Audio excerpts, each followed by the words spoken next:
Greetings, ladies and gentlemen.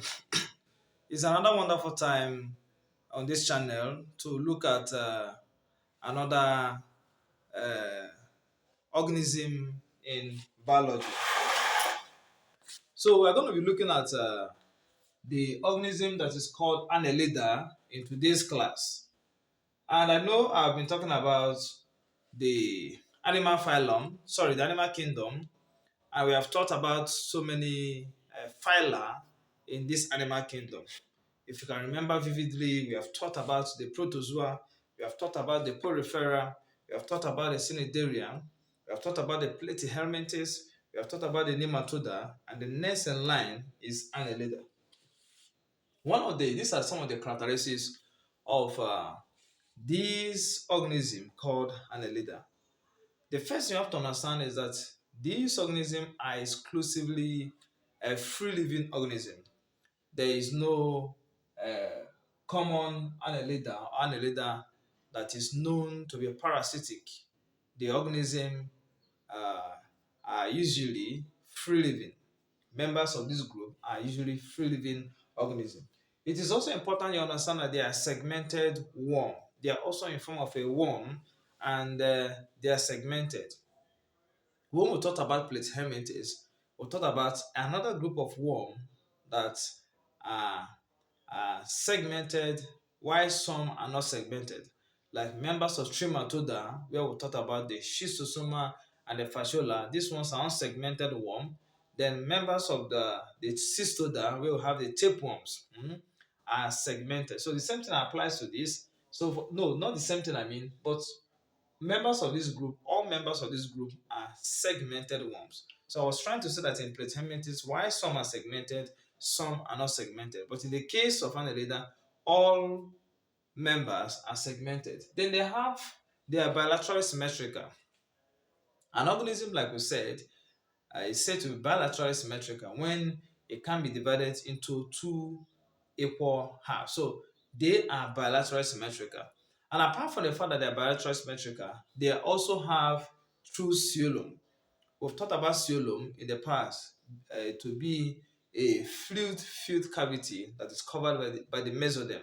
And in this organism, the cavity, which is filled with fluid, helps to a kind of uh, make the internal organs to be suspended within the fluid and also makes them to slide over each other. This reduces friction and also enhances movement. Then they have a complete digestive system. This is also very important. This is one of the advancements they have over the cnidaria. In cnidaria, they have a kind of digestive system uh, where the mouth and the anus has one channel, which is called the gastrovascular cavity. They have a cavity where the anus and the mouth, it uses one channel. But in this case, the anus it has a separate opening and the mouth has a separate opening. That means that the food that gets in and the waste product that gets out do not in any way mix together. Then there's presence of circular and longitudinal muscles. So these two different kind of muscles help to enhance movement in members of Annelida. When the longitudinal muscle contracts, then the organism shortens. Then when the circular muscle contracts, the organism lengthens. So this contraction of longitudinal muscle and contraction of the circular muscle help to enhance movement in this organism. And of course, they also lack respiratory system. Respiration occurs through the body surface in this organism. Then presence of spine or chita, the chita or the spine. This projects from the body surface, and the function of this spine is to help the organism to have a firm grip over the surface they are crawling over. So that is some of the characteristics of members of this Annelida. Annelida. this is the sixth phylum we are studying under the animal kingdom. Under the animal kingdom. Okay, having known this now, let's now talk about the different classes. The different classes of this organism, the different classes. It has our three different classes. The first one is called the Polychaeta. Then we have the Oligochaeta and the Hirudinea. The Polychaeta, the Oligochaeta, and the Hirudinea. So we'll talk about these classes one after the other. The first thing I want you to understand about this first class, Polychaeta, is that it's the largest class under this phylum Annelida. And apart from the fact it's the largest, it's also the most primitive. This is where you see the Nereis, or what we call the ragworm and the logworm. The ragworm and the logworm. Excuse me. So ragworm, ragworm, and logworm. So this is where you see this ragworm is also called a Nereis. Nereis, Nereis, the Nereis. So the ragworm and the logworm are members of Polychaeta, and of course they have a complete head, that a complex head that is made up of the eyes and antenna. This is also one of the basic characteristics of members of this group. Then some members are dioecious, while some are hermaphrodite.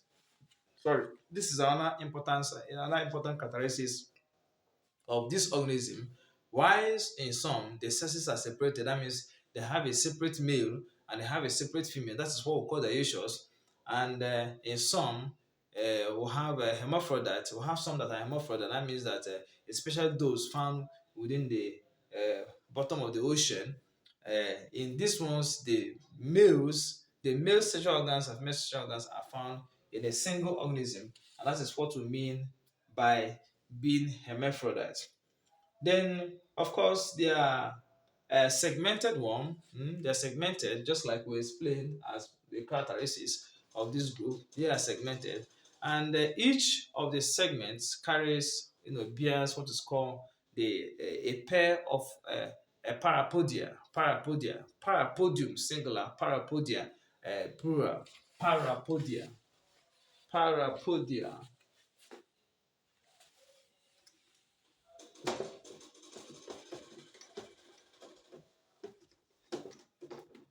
So the bear what is called a parapodia. And this parapodia also aids in movement and also in gaseous exchange within the organism. Then this parapodia also bears numerous bristles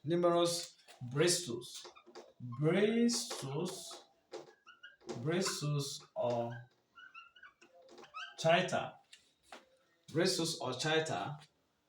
they bear numerous bristles or chaeta, and that is why they are called polychaeta.